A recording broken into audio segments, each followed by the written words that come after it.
Yeah, in a minute. Okay, peace and Black Power family. This is your host Raheem Shabazz, and we are here for another episode of Necessary Blackness podcast. And I have my lovely co-host Marcy Lee in the building, and we also have our special guest Yarima. He is here, and the brother is a dynamic brother. Let me just give y'all a little insight for those that don't know. Yarima is known for his high energy and unapologetic videos, and you can see them on YouTube, Twitter, Instagram, Facebook. The outspoken thought leader is the CEO of Unity Walk, and he is not afraid to speak truth to power, regardless to who it offends. So a lot of people feelings is gonna get hurt, but it is what it is. And I see people are piling into the building.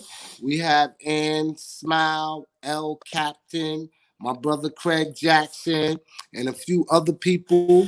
So with all that said, we're gonna get started. We're not gonna waste no time. Yeah. Now, Yarima, you just recently had a video that been going viral where you called out the Democrats.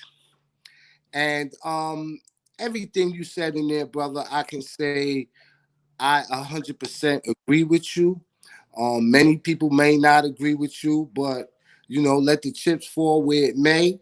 And one thing that I say is, whoever my open enemy is against, I am for, and whoever is for the open enemy, I am against. So, brother, I stand 100% 10 toes down with you. Marcy Lee, you want to start it off? Sure. I want to echo what you said. It is a pleasure to have you on the show, High Demand. You are someone in the community that people look for to be that voice, like he said, that's unapologetic.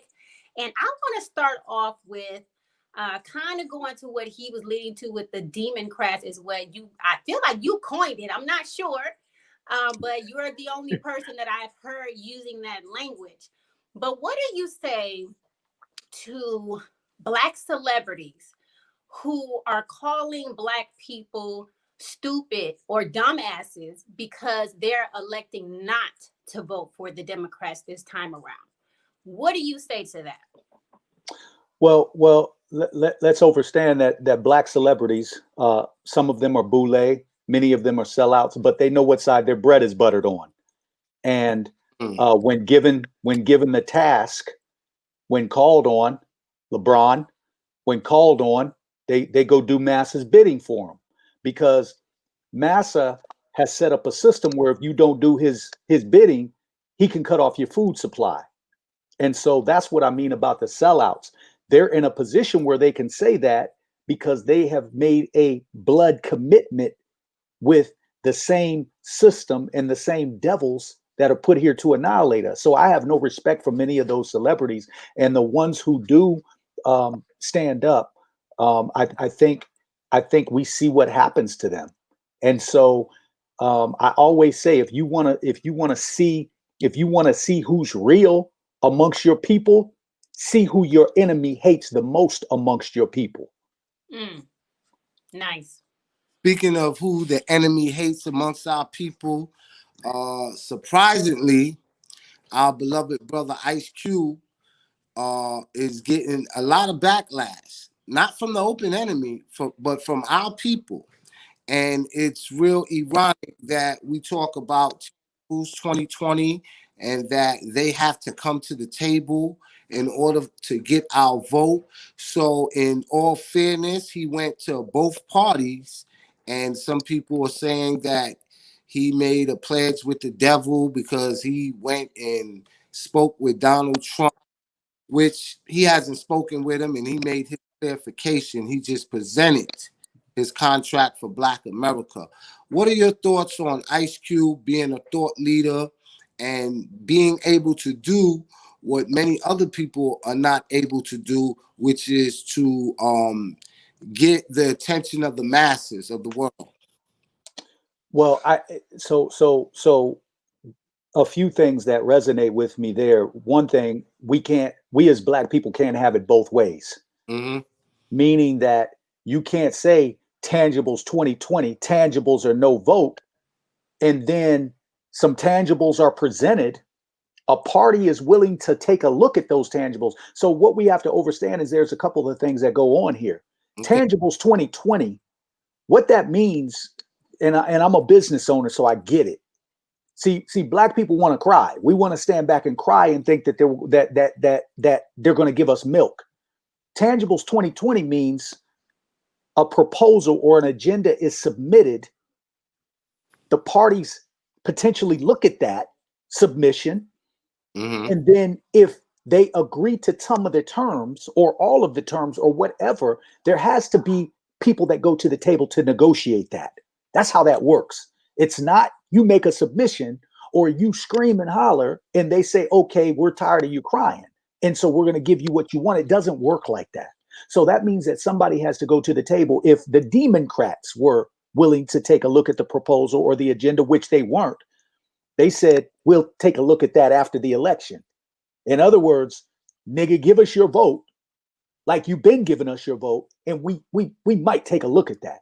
Mm. And I want to respect your platform, so I don't want to get too callous and out there because I get live. But Please, Let me please. explain something. This is Necessary Blackness podcast, and okay, by all means necessary, get vulgar, cuss, curse, talk about the open enemy, wish death on your open enemy. We do it all here.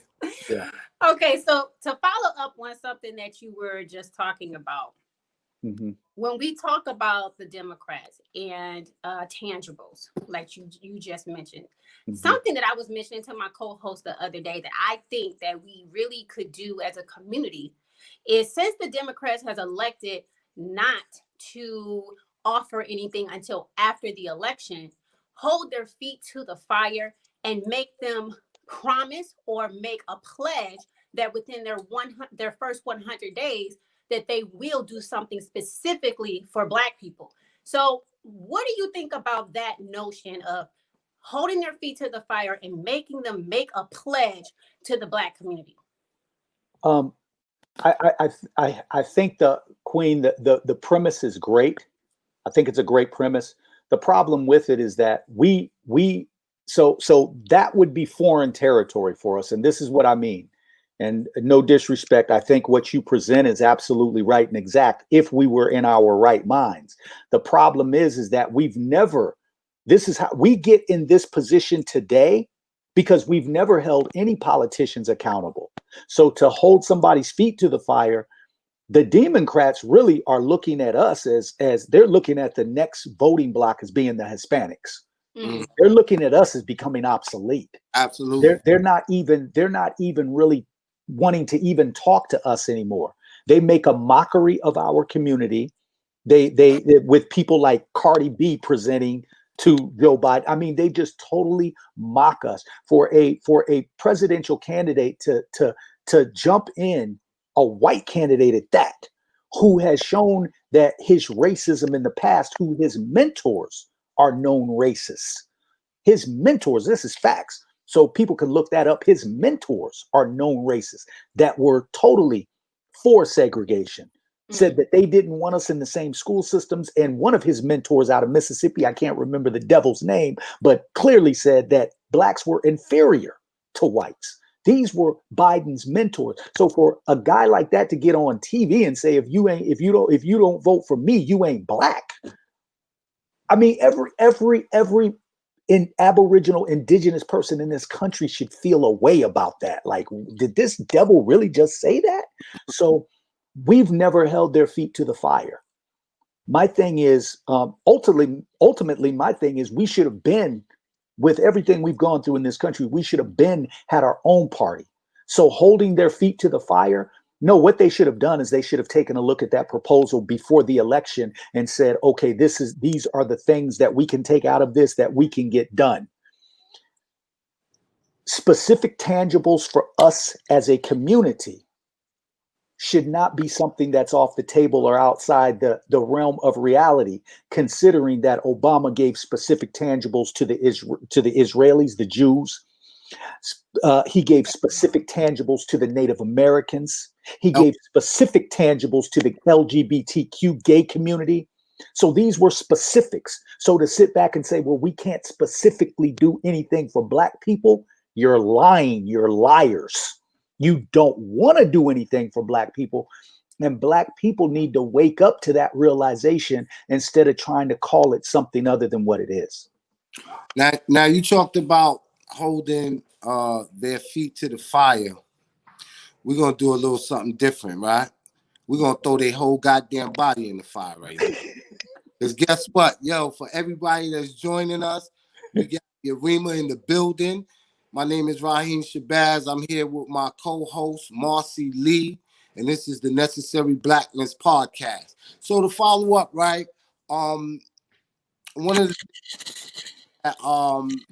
one the proposal or the contract with Black America presented, then there needs to be a second phase where individuals that are thought leaders need to come to the table and negotiate it, right? So my question to you, right? Who would you suggest be those individuals? I'm gonna say one, Dr. Chloe Anderson. He was off rip going to be my pick. I and the way because I probably knew that it'd probably be all three of our picks. But who else are some of the people? So I think that that's a it's a real tricky question. I think Dr. DeGry, she should be part of that. That was my next one. She should be part of that.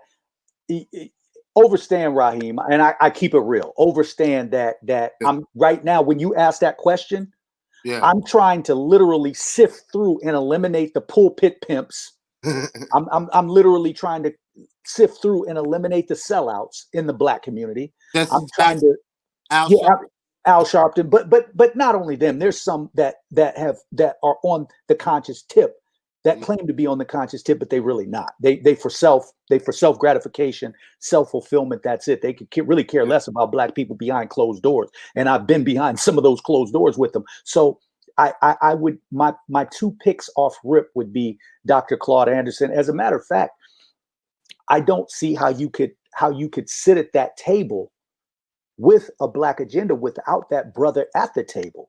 I don't see and so I think what we have to do, what I would like to see is people that represent a few different areas. So you got Dr. Claude Anderson, and the brilliance in Dr. Claude is that he actually was in the political arena, stepped away, created, basically he was the spook who sat by the door, was in the political arena, stepped away, got the jewels that he needed to come and bring back to his people.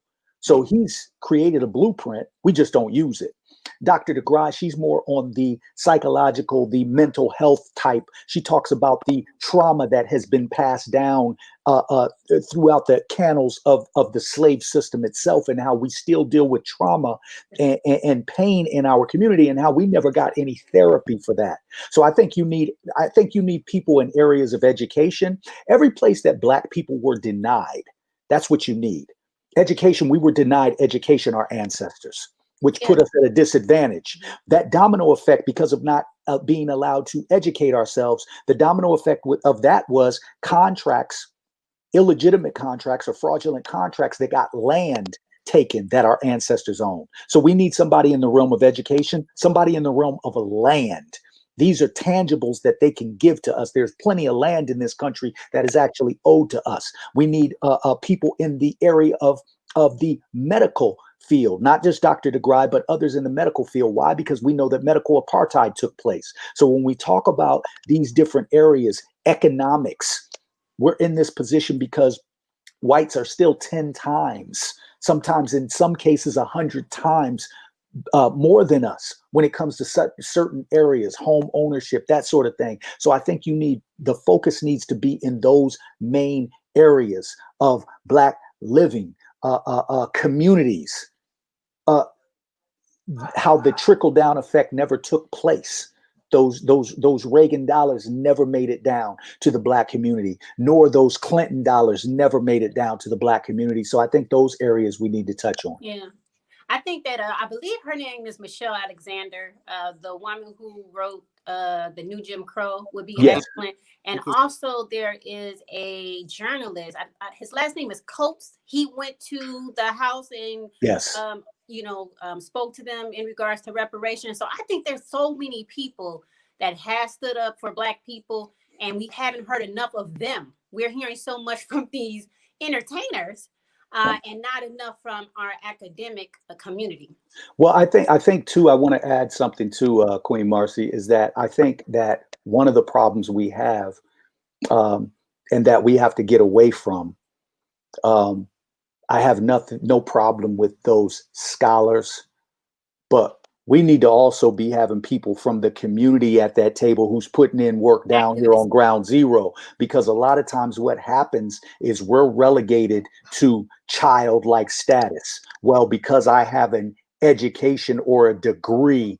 Well, but you ain't been in the hood in the last 15, 20 years. Absolutely. So your education and degree, we need well-spoken people from the community who also have a voice to be sitting at those tables. And it shouldn't be relegated, because when you look at our history, that's exactly what the Black Boule was created for. It was created out of the talented 10th, that educated Black conglomerate. And they've always felt better than us. They always felt like our masses chosen one. So if we're going to make it equal, if we're going to make it fair, then get a cross section of everybody. Raheem, if you don't mind, can I ask him a follow-up, since he kind of brought it up real quick? Yeah. I know you got one in the chamber ready to go. Yeah, I just wanted to ask you, since you bring up the activists, because we're seeing a lot from Tamika Mallory, from my son, but we're hearing some people have kind of mixed feelings about these folks. Do you mind just sharing with us maybe who in the community you rocking with, or how you feel about the Tamika Mallorys and the my sons? So I like Tamika. The only thing I don't like with Tamika is she's connected to Benjamin Crump, and I so that doesn't sit well with me. The person, and I've been on the stage with this brother, got a chance to feel his energy. There were some other brothers there, but I think who is really sincere, and that's what I look for. I look for sincerity, and it's one man, and that's David Banner. I believe that he's really sincere. David speaks truth to power. I believe he's really about this, and I believe he really loves us as a people. And for me, that's the start. Do you love us as a people? Because when you love us as a people, that means that you're putting your life on the line on a daily basis for anything, and that means loss of money. That means loss of job. That means loss of a whole lot of stuff. So I would say David Banner. And I'm seeing these different movements, Queen Marcy, and I'm just like, I think that we want to believe in these movements. The problem is that, for instance, BLM, INFAC, Tamika Mallory and her group, Black Democrats, Black Republicans, Black Catholics, Black Baptists, Black Protestants, Black Jehovah Witness. Then you got the NOI. Then you got the Hebrew Israelites. Then you got the Moore Science Temple. Then you got all that division. That's what you got, because all of those groups think that they have the answer for Black people. And until all of those groups decide to put down first the ego, check that in at the door, and then put down the idea, your religious or political or all these other ideologies, and say, let's get on code just for Black people. We can get back to those ideologies. We can get back to those respective groups. But if we're going to make something happen for our people, there has to be a compromise. And that compromise has to be with our personal ideologies. Yeah, I'm definitely in agreement with what you said. A lot of people don't know that Marcus Garvey was a devoted Catholic. And, but he never involved religion in the movement because he knew what it would have done. So that's for and foremost. And to go back on what you were saying about needing people on the ground, boots on the ground, people that have skin in the game need to be sitting at a table. And a lot of people, I'm going to say two names. Some people say Dr. Puka And Dr. Pukum, very good sister. Then someone said Randy Sport, a short sport. I don't know them. Dr. Shelley McIntosh in education.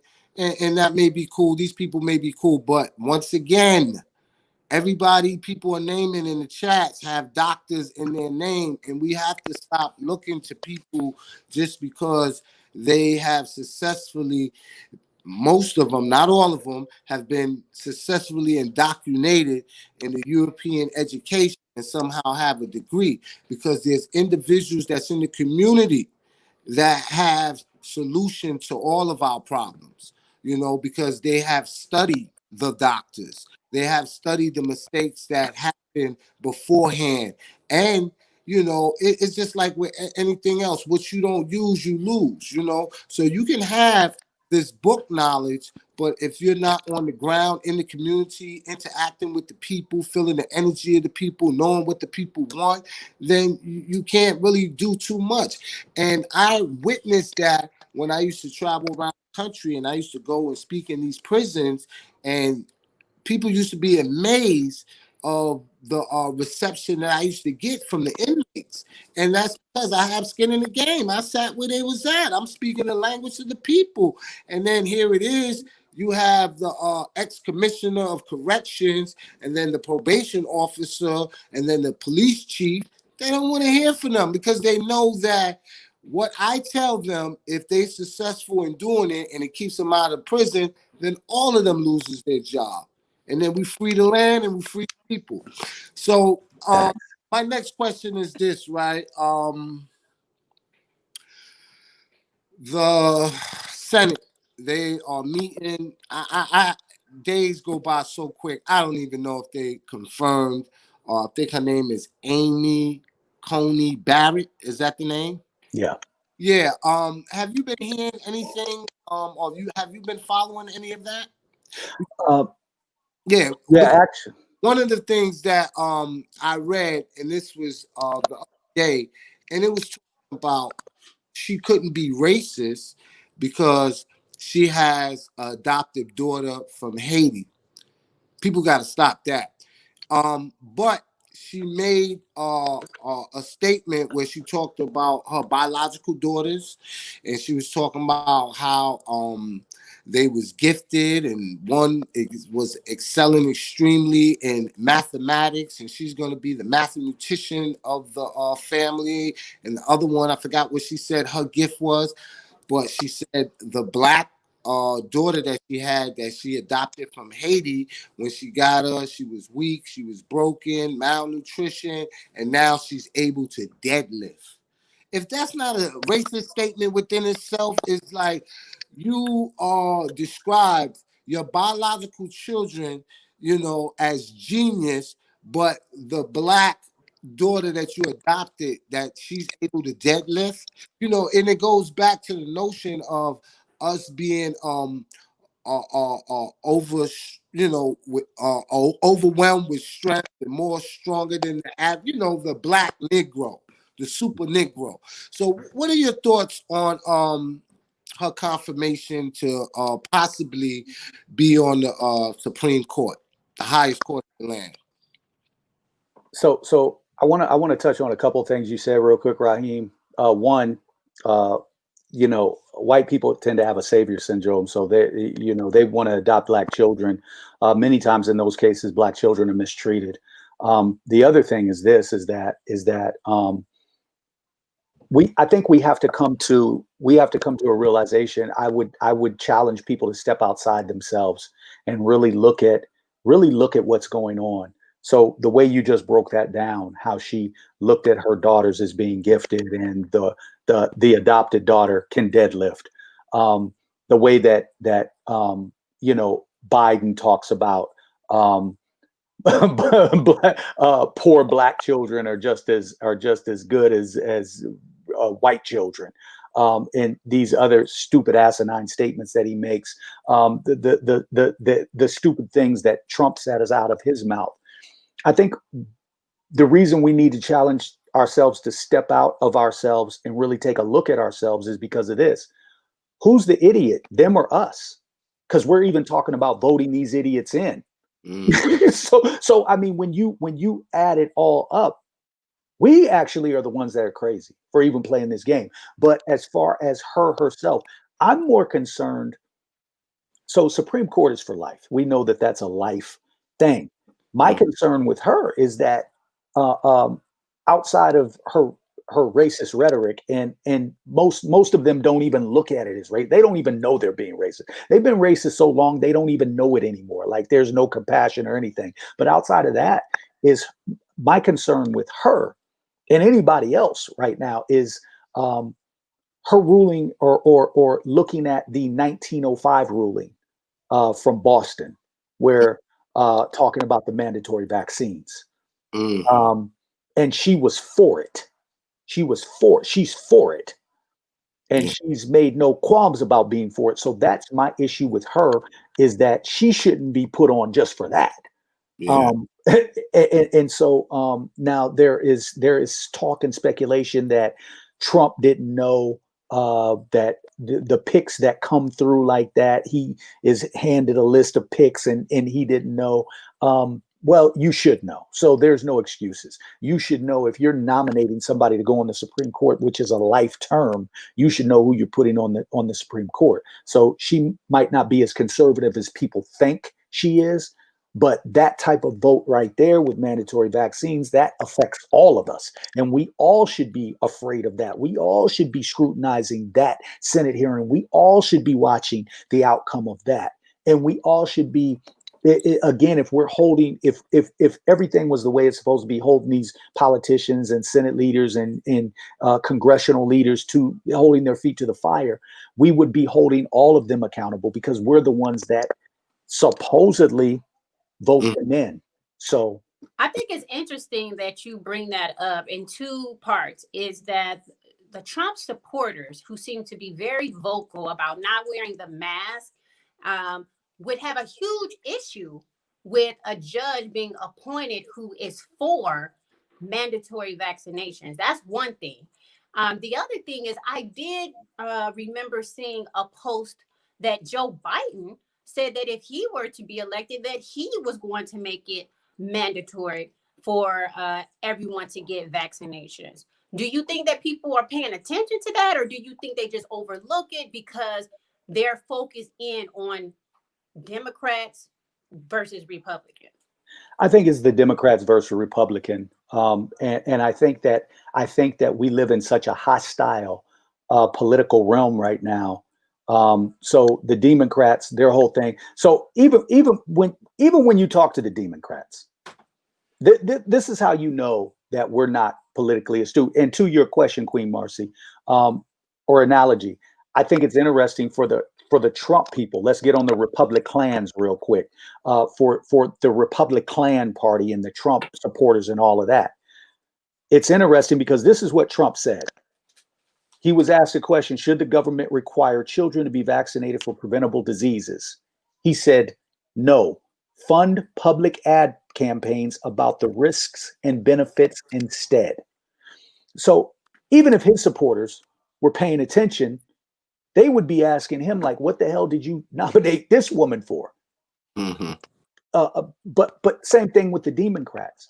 When you ask the Democrats, the voters, what has the party done for you? Since 88 to 90% of Black voters in this country vote Democrat, you should be able to show some tangibles on what they have done. You should be able to show some policies that directly affect our community. You should be able to show this, especially considering that when the New Deal started, that's when Black people got on the boat in the 1930s with the New Deal. That's when they switched from Republic Klan to Democrat. So since you've been voting for this party since the 1930s, you should be able to show some tangibles that have actually affected you and made your life better. And if you can't do that, then just saying we got to get Biden or Trump out of office, that's just not enough, man. It's idiocracy to me. And they can't show that. They can't tell you one policy. And the reason they can't tell you any policies is because we are immature when it comes to politics. We are immature. We have an immaturity when it comes to politics and how it actually works and operates. Now, a lot of people are saying that if Trump loses, there's going to be a civil war. If Biden wins, A race war. yeah, race war. They said a civil war. It's going to actually be a race war. But whatever. You know, I don't know nobody that, you know, that I know that's scared. But what's interesting is that I don't think if either one of them win that there's going to be a race war or civil war. I think it's, you know, just chatter and talk. I think there actually will be a war if they start trying to mandate that everyone gets vaccinated. But then I started doing some research, and there's little subtle ways that they're going to try to make this happen. And travel through the airport, you know, things that they control. And I seen that you posted an article today. It was called Digital, and it said health passport trial underway to reopen of the borders. In other words, in order to cross the borders or to get on a plane, you're gonna have to have a digital health passport in addition to your passport. So, what do you think about that, brother? Well, I totally agree with you, Raheem. First of all, I don't think that there's going to be a lot of things are being hyped right now. We don't know what's going to happen, but I just don't foresee that happening. I do foresee the scandal and the conniving way that they're going to try to slip that mandatory vaccine in, and I think that that's a bigger issue than a potential civil war based on race or based on political affiliation. And the reason is because you got a guy who's not even in the medical field with Bill Gates, who's been pushing global vaccinations. Why does the whole world have to be vaccinated? What's the purpose in that? And people think it's money and economics. Well, he's got all the money. So when you're a person who's got all that money, he's worth what, 58-60 billion dollars. So how much more money do you really I mean, 1% of the world's population controls 85 to 90% of the world's wealth and resources. So that makes no sense. The vaccine does, though, because the vaccine's got something in it that people aren't going to want. And the white woman Celeste has been talking about it, who worked with FEMA and has said that she was at the table with FEMA back in the mid 1900s when they were coming up with this plan. Right. Or not mid 1900s, mid 1990s. When they were coming up with this plan for the vaccine and the AI that's going to be part of the vaccine. Yeah, exactly. So I think that's more, we should be more focused on that. That's more of a reality because they've been prepping us for that. And real quick, they're doing it over in England right now. Not doing it, but what they have in England. And I don't know, they could have it here in the US. I don't have it on my phone yet. But what they have in England, even if you turn your thing off to get the COVID, it'll go on there anyway. But even more so, what it will do, your phone over in England, their phones will tell them you came in contact with somebody who's got COVID. Oh, that's the trace. Yeah, that's the trace on your phone. Yeah. And they will tell you need to go self-quarantine. And if you don't, it's 1,000 pounds. And if you continue not to, it's 10,000 pounds. Yeah. Now, see, that goes in line with the RDIF chip because in China, what they do is they practice social currency. And so they connect it to, so that's how they kind of keep people in control and also depopulation. Exactly what you just talked about. And it's like, how do we know that the information that they are providing us on our devices is accurate, or if there's something else going on there where they're just trying to keep us indoors, like a lot of people have suspected. So that's something huge that we really do need to probably put more energy and time trying to figure out what's going on. But I wanted to take this opportunity to ask you more about the Unity Walk and PLEES. Could you share more about that? Yeah, so our organization, the Unity Walk, how we started, people were reaching out to me back in 2016. I'll give you the real quick rundown. People were reaching out right after the Philando Castile murder. And prior to that, it was the brother Alton Sterling in Louisiana. So the police murdered Alton Sterling. And then less than 48 hours later, it was probably like 36 hours later, police in Minnesota murdered Philando Castile right in front of his daughter, who was in the back seat. And so people, our community was scared, fearful, as they should be, because you don't know if this is an all-out attack. We do know that police departments and government jobs and military jobs were infiltrated by white racist organizations back in the 1990s. This is documented. The FBI has the file, the statistics on these groups and individual people from these groups going into these areas. It's almost like it was they targeted these areas. So they went in with a specific intention, a specific mission. So after these murders, people were asking, well, what can we do? And my immediate response was, well, why would you extract our wealth from the system? Why would you keep paying into a system that the people who are supposed to protect the businesses that you're spending your money, those businesses aren't making that group liable for your death. And that's the police. Their job is to protect business and make sure. So that was the immediate response. Like, we should not be spending money except on our needs, not our wants. You need gas to get back and forth to work because you got bills. You don't need Nike tennis shoes. You really don't. You can abstain from that. So I started that. And then I said, you know what? It hit me like, I travel this country, and Black people, we are so disconnected. Communities that I go in, it's like we're not talking to one another.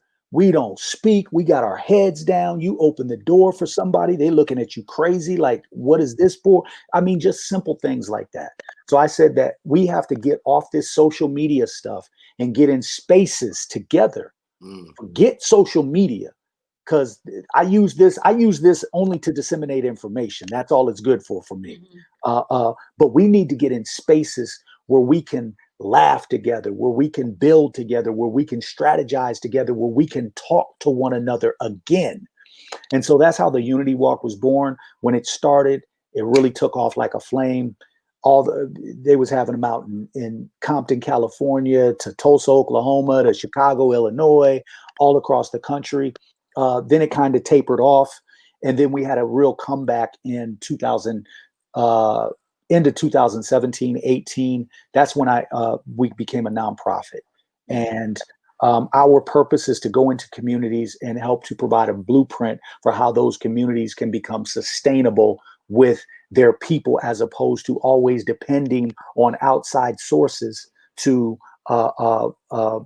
give them what they need for sustenance. We really need to practice group economics. We really need to practice communal living, because nobody is going to come save us. And when we have done that in this country, we have been successful. So the next step, and probably my next work, will be dealing with the military aspect of that. But I wanted to get the first part, which is please. The P stands for Black politics. So PLEES, please, Black politics. So if we're going to live here, if we're going to live in this country, I believe we need to have our own political party. I believe it's long overdue. Like we're 60 million people, 80 million people. We need to have our own party, if for nothing else than to extort the vote. Yes. If for nothing else than to extort, hey, we're sending this person. If they don't win and you come to our community, we're so on code that yes, if you want this vote, this is what you have to do. And it's non-negotiable. It's if the vote is that important as they say it is, fair exchange has never been a robbery. So then the L is for land.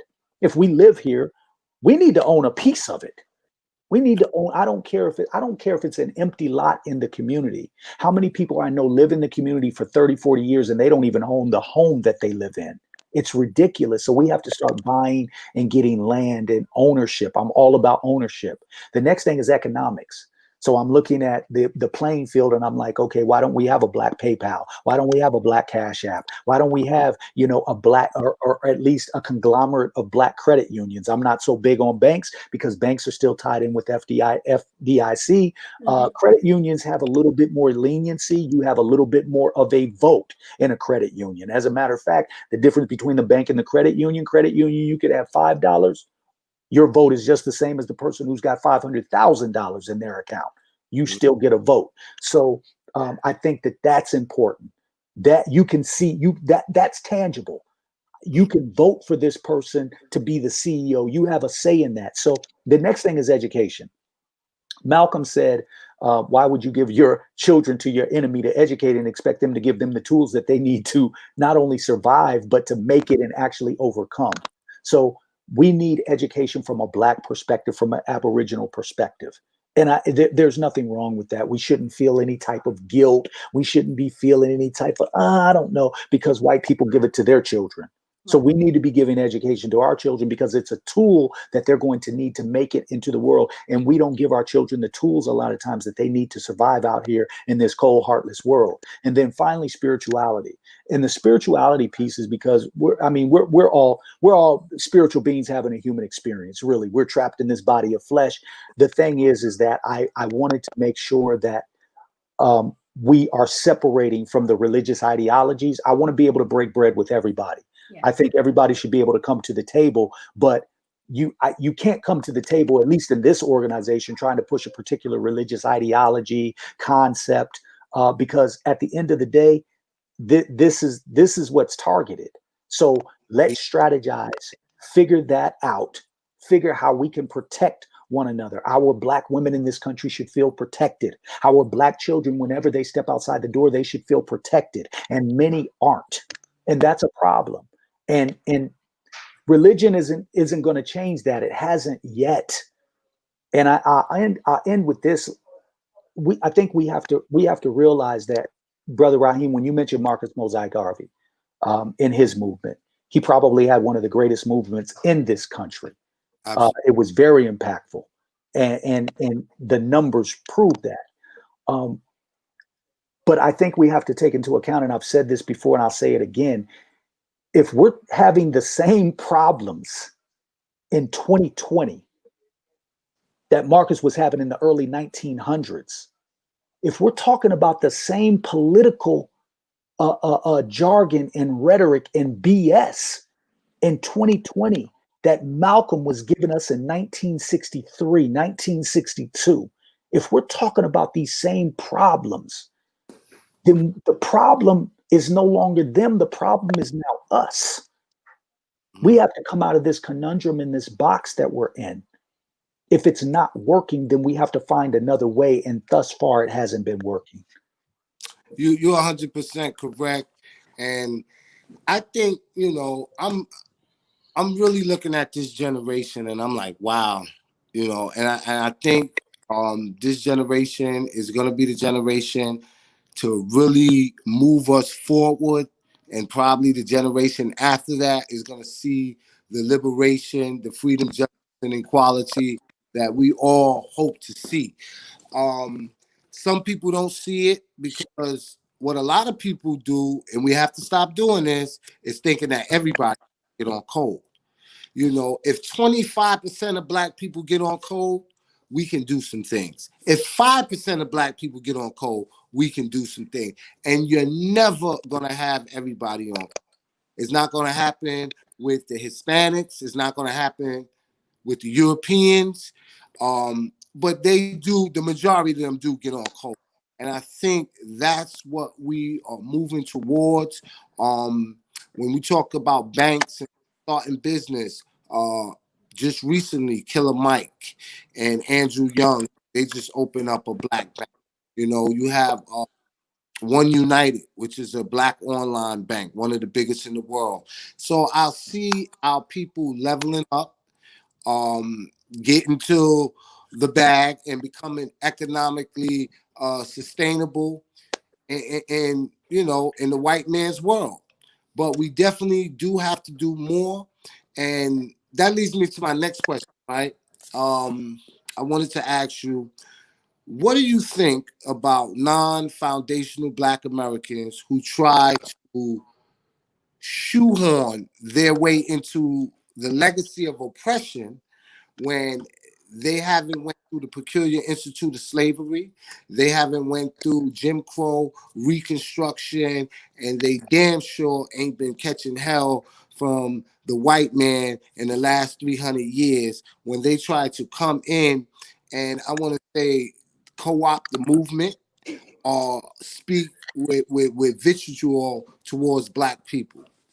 What do you What think? do I think? Yeah. Honestly, well, I mean, it's obviously disrespectful, but I think we've allowed it. At the end of the day, people do to you what you allow.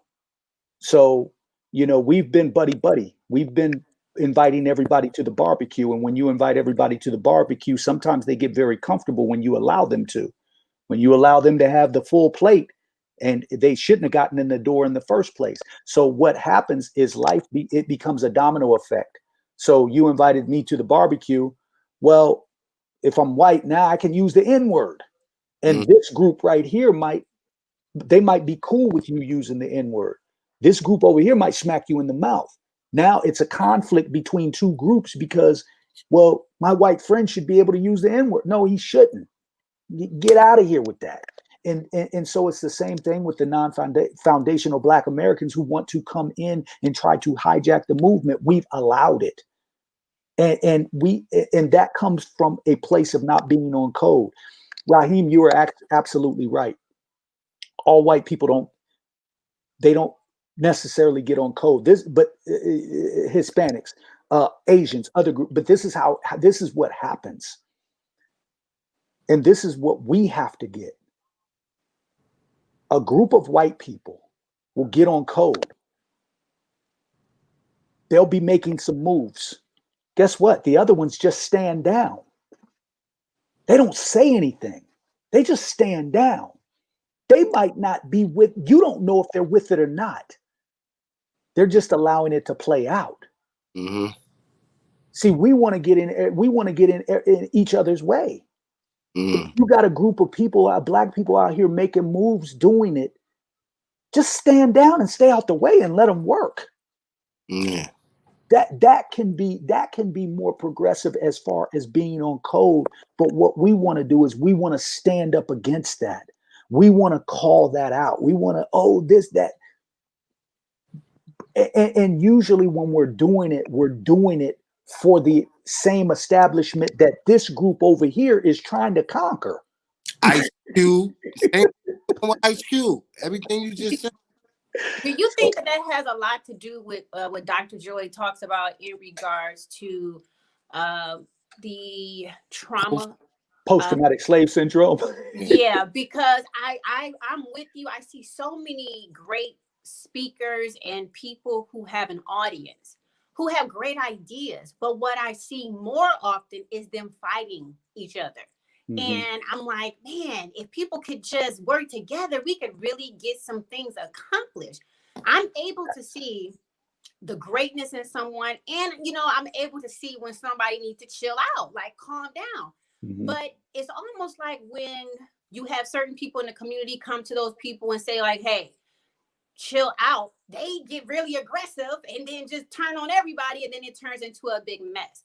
Mm-hmm. I'm just hoping that, like what you said, that we can come together as a community and do that. But what do you suggest that Black people focus on who are opting to not participate in the political process anymore? What do you think that they should focus on if they're not going to participate? Group economics. Find your tribe. It's simple. There are certain groups in this country that they're not concerned about the vote because they're working together. They're already doing their thing, so it never matters to them who's in office. The only minute little things is, okay, taxes went up or a little, or they went down a little. That's about it. They're not concerned with who's in power because they're working together. And I think if we as a group of people did that, we would be much better off. We would see how much more effective that is if we're going to be dependent, because to me, dependency is slavery. It's just another term for slavery. You're dependent right now. If in major Black communities right now, if certain stores shut down, if certain locations shut down, some of them might not be able to eat, literally. Yes. They might not even have access to get to certain areas to get food. That's how serious it is. So we have to be dependent upon one another. The other thing is that we have to remember, because there's this star celebrity type worship that we have. Mm-hmm. And what they do is they put people in front of us.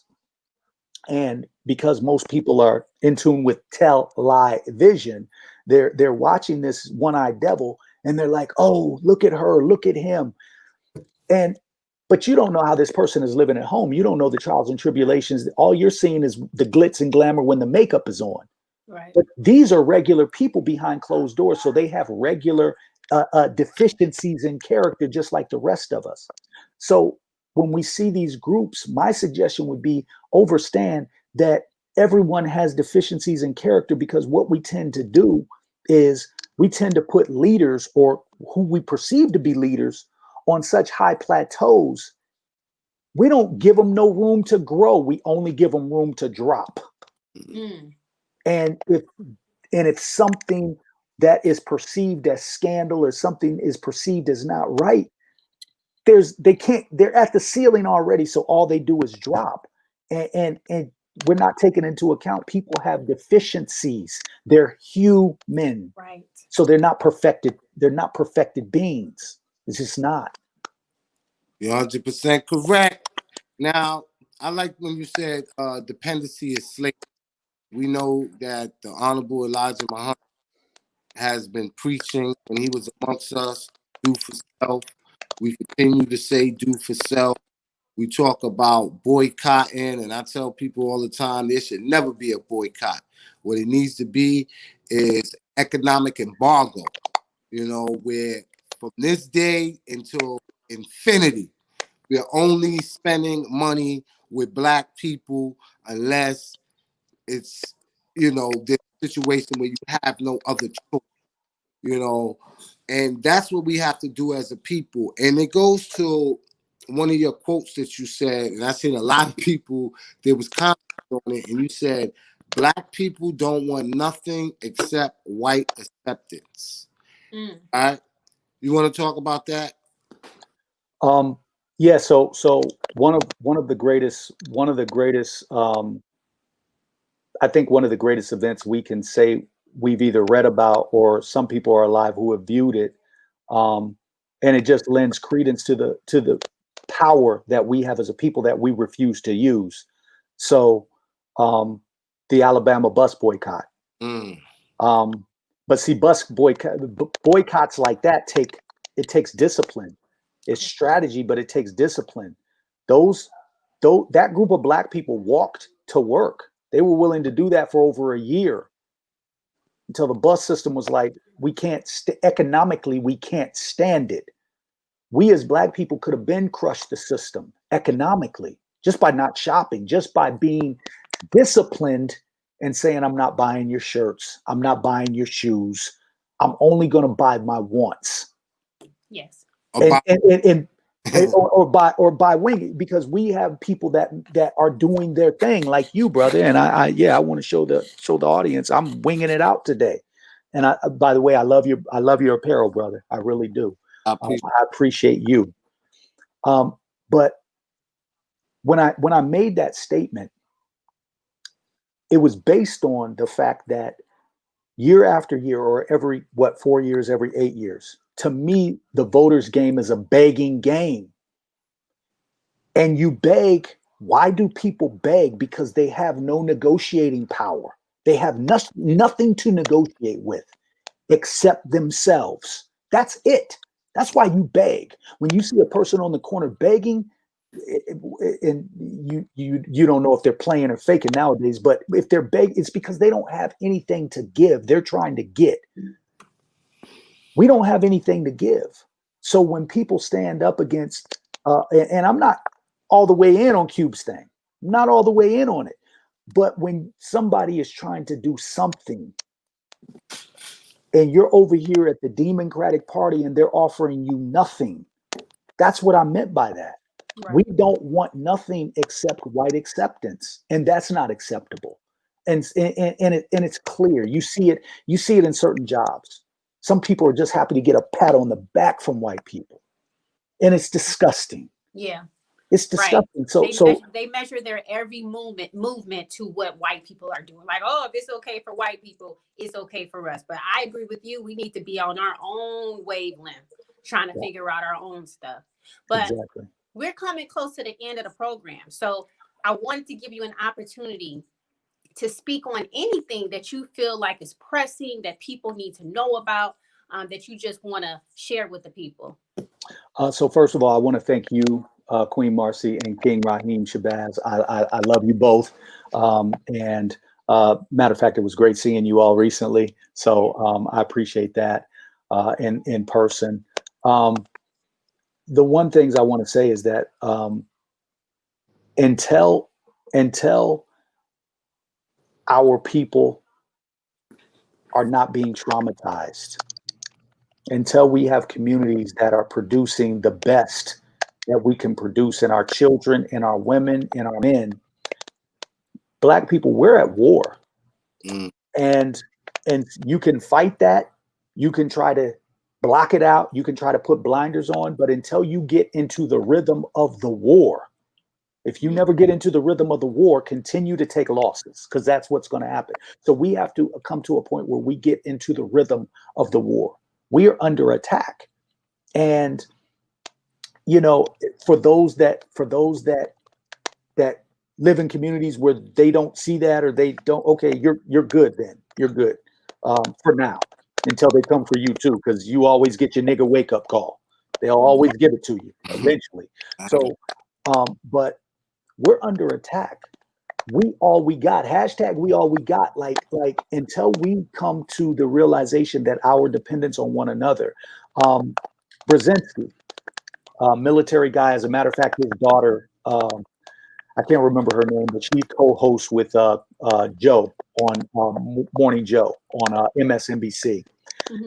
Her father, this is a true statement in his book. He said, the main thing we have to do is make sure that we keep Black Americans, Africans, and Black Brazilians, the three largest Black populations on planet Earth, separated economically and environmentally and socially.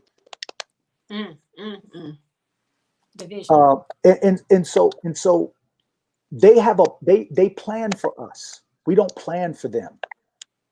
We don't strategize, and we don't work together.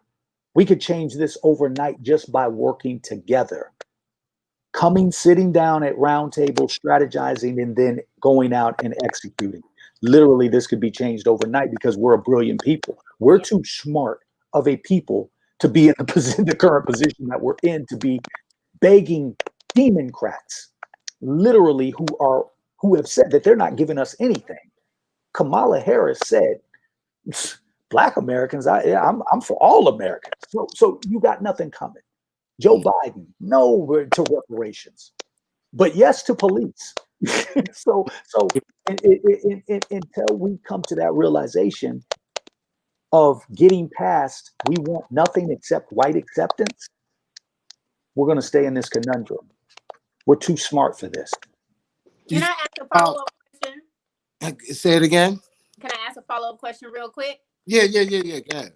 What do you say real fast to those who say that reparations in the trillions, what the debt that's owed to Black people is not doable because it will cripple the U.S. economy? What do you say to that? Not my problem. not my problem. So here's the thing. That's why I fucks with you, man. Yeah, that's not my problem. A debt is owed. Yeah. What look, let's be on some real shit here. Yeah. On some real shit, Raheem. Yeah. You and I both, we from New York. Yeah, absolutely. What would the mob do if you owed them? What would John Gotti have done if you owed him and you can't pay it? You're a body. Yeah.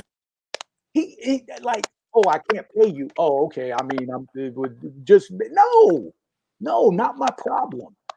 They took This country took Republicans and Democrats, lost $21 trillion.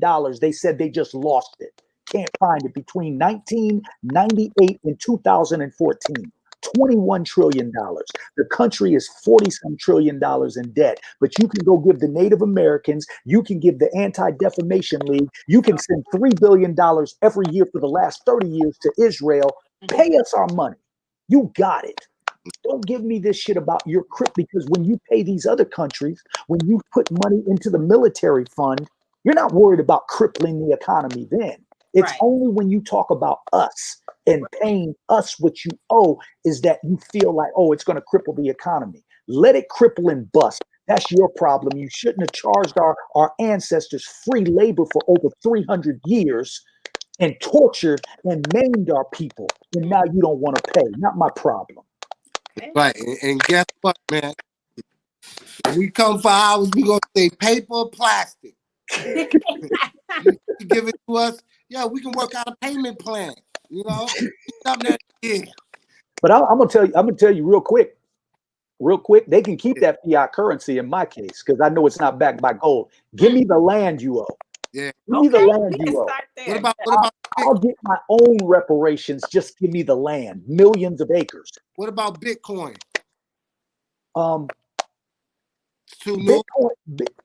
No, because it's kind of, Bitcoin has its peaks and flows. So if you had gotten in on Bitcoin when it was 3 and 4 cents, I think it's at like 10,000 now. Yes. But there are some coins that they haven't peaked yet. Yeah. But gold, silver, art can't lose. Gold, silver, and art. Mm-hmm. What happens if there's a national emergency? They automatically go to the museums to get the art to preserve these things. Gold, silver, and art. Well, they better go preserve them now. Yeah. Come November 4th, them Proud Boys say y'all better be careful out here. But y'all, you know what's funny, right? And this is just to lighten up the mood, because a lot of times when we talking, we dealing with some heavy science, dealing with something that's serious, and it can get people in a depressing mood. But what people got to realize, we deal with this every day. You know what I mean? So you got to have the heart, the mind, the body, and soul for some of this type of thing. But I watched the video today, man, and it's a black dude that is a proud member of the Proud Boys. Yo, let me tell you something. The police couldn't stop these brothers. The Proud Boys couldn't stop these brothers. Yo, they were whooping up on him, and they was whooping up on the Proud Boys. Right. In fact, I'm gonna post the video on my IG. I ain't gonna put it on Facebook because they'll send me. But this is just to let you know. Don't be on the wrong side. Don't think that you're going to be immune or you're going to be safe for whatever is bound to happen because you go to the side of your open air. Because if you don't face the wrath from your people, when they're done with you, they're going to return you back anyway, or they either do what they got to do. Brother Raheem. You got to be out here, man. Yahoos and Sambos and like to do the bidding of your white handlers. All of that shit is going to have to stop, man, because when it gets serious, the first 10,000 bullets, man, probably going to be on our own people. Brother Raheem, word is bond. When I was driving back yesterday, I was in close to Lexington, Kentucky. Mm-hmm. I pulled off to get some gas. This is my word. Police escort. Like I sat at this light for like about 10, 15 minutes. Police escort for those who support Trump. And all you seen, I'm going to post a video eventually, but all you seen was trucks of people just driving by with their flags on the back of their trucks, honking Trump Pence. They had a police escort. Wow. So we have to get on code. We have to get on some unification. And like you said, Brother Raheem, it doesn't look, we ain't going to get all 60, 80 million, but if we can get 5%, we can get 3%. We can make some changes. Oh yeah, absolutely. Everybody don't make it. Now, listen, gonna want to contact you. There's many organizations that I particularly broadcast or even acknowledge the work in the community. Very few. Shout out to the FTP community, community builders. There's very few. Unless I walked and talked with them or been engaged in them in community building, I really don't, but I'm a family, no, man.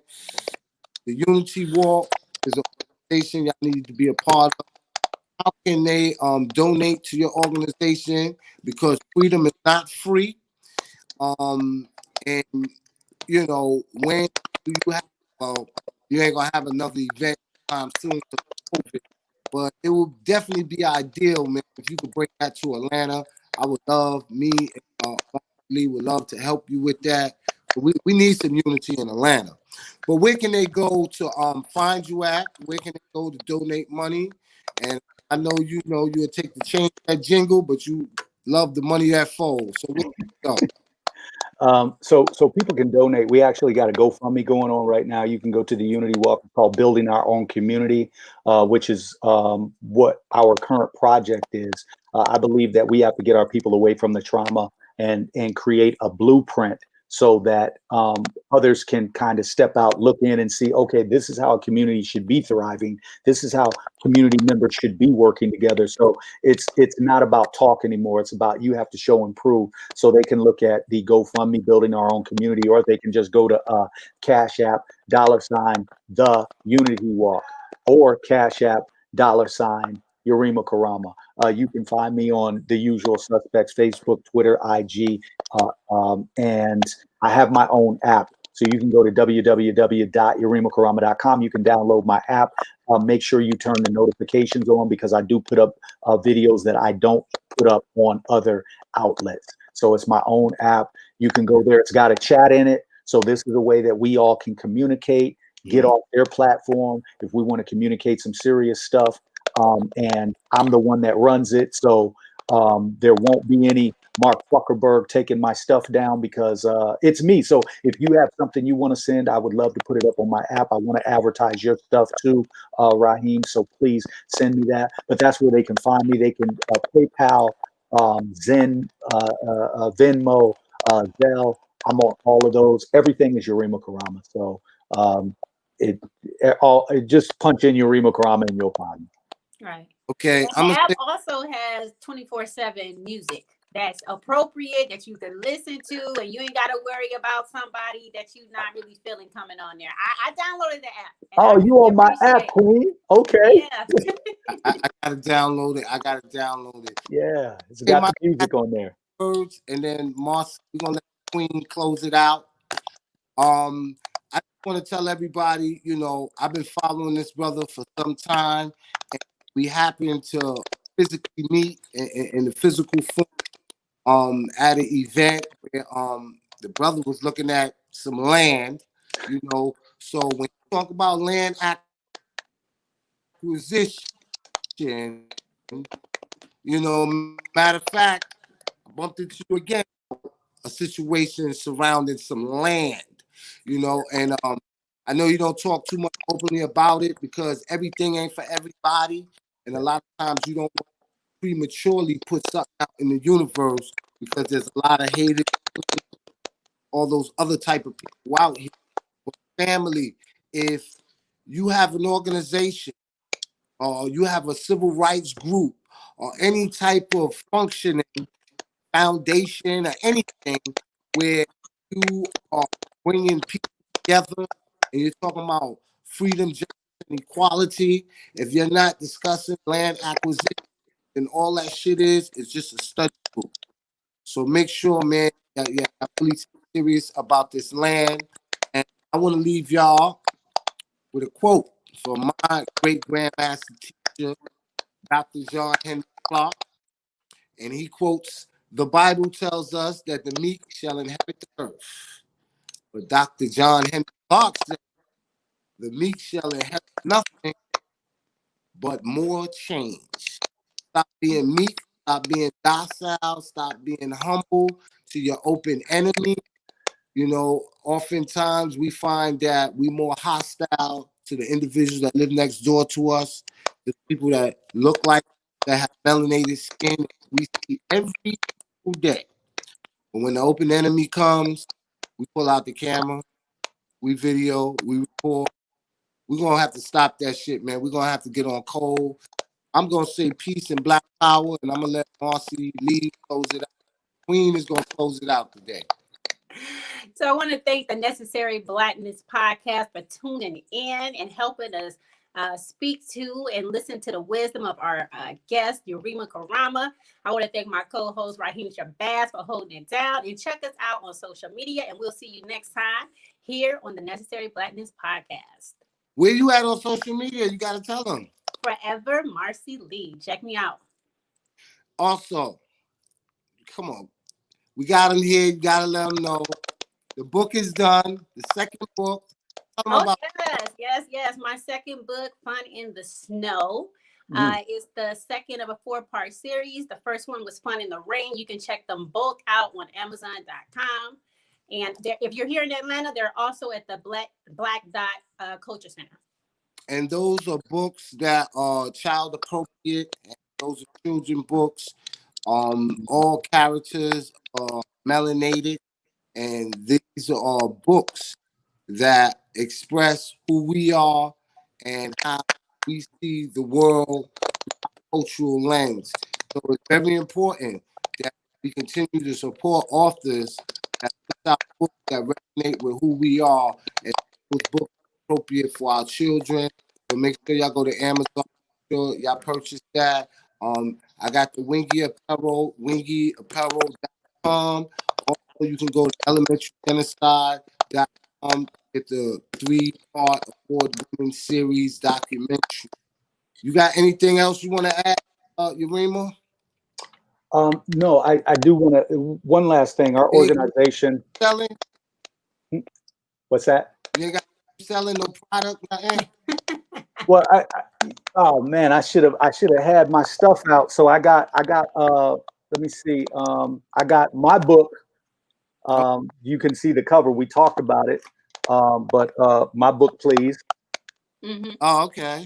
And I'm also an artist. So I got hip hop CDs. You can find me on Amazon, iTunes, Spotify. My latest CD, it's got 19 bangers on it, called "Up from the Trenches Out of the Tombs." And I got a classic called "My Testament Volume 1." You have to get that directly from me though, because it's classic. But I wanted to say this: our organization, and please, I don't want. We scan. My team looks at and evaluates. But for any mothers out here with children who are going through like hard times, rough times, financial times, you know, we try to make a way to help you. And we have done that. We do it behind the scenes. I don't broadcast it a lot, but people, if you know somebody in dire needs, now they got to be in dire needs. And I have a team that are going to evaluate cases because we know we got a lot of people playing on money. And my organization isn't rich, but we do like to help where we can. That's what I think it should be about. That's what I'm about. And that's what we push. So if there's anybody out here in dire needs, please reach out to us and we will do what we can. I can't guarantee anything, but we will take a look and do what we can. You know what? I want to say that is so awesome because I know that there's a lot of Black women out here struggling, especially during these times. But another thing we didn't get a chance to talk about, I guess we're going to have you back on, is your 5-week relationship program. That's something I wanted to talk about too. Because we got a couple of more minutes. You got a couple of more minutes, bro? Yeah, I'm good. All right. Ask him. The next one. No, go ahead. Ask him about it. No, I did. I just wanted him to speak on it a little bit because on your IG, I saw you talking about how people come to you and you felt like it was time to kind of bring people together to help heal relationships between Black men and Black women. And I just thought that was a great concept. Brother, you didn't tell me you was a love doctor. Well, actually, I'm not going to run it. Actually, I'm looking for a male. We already got the lady, and she's brilliant. I'm looking, and she knows her stuff. But I'm looking for a male, Raheem, that might want to They got to have extensive experience in the relationship department, though. But that's not okay. But the relationship is going to be a 5-week course, basically dealing on different aspects of relationships, because I think that there's a lot of relationship toxicity out here, and that's the start. If we see it start, if we can have healthy relationships, and those can be friendships, they can be intimate relationships. It doesn't matter, but as long as they're healthy without the toxicity, then that can spread out. But it's kind of hard to spread a positive message when two people get together and they're toxic. And then that's what filters out, and it creates more toxicity. So, like, for instance, one of the things that we're going to talk about, people get into relationships, just real quick. People get into relationships. They get in, but people never discuss how they're going to get out. And what do I mean by that? So you prepare. What do we do with children? You do fire drills, so you can prepare the children on if there's an actual fire. You do tornado drills so you can prepare the children on if there's an actual tornado. Why wouldn't two adults prepare themselves in the event that this could possibly come to an end? What we're going to do. And so these are just like one of the things that communication that we don't hit on. And so I wanted to put that together, but I'm not going to be a co-host on it. We're actually trying to vet some men right now to do that part. But I think it'll be dynamic. I've looked at the curriculum. It was set up by the host, who's actually going to be the female host on there, and she set up an excellent curriculum. So I'm looking forward to sitting back watching it myself. Yeah, we definitely need something like that, because we gotta fight racism and white supremacy on all fronts. And we have to make sure that we keep the nucleus of our family structure together. We can't talk about black love is revolution. If you ain't got black love, you ain't really a freedom fighter or a revolutionary. You gotta have those. So something like that is definitely much needed, and it's something talked about.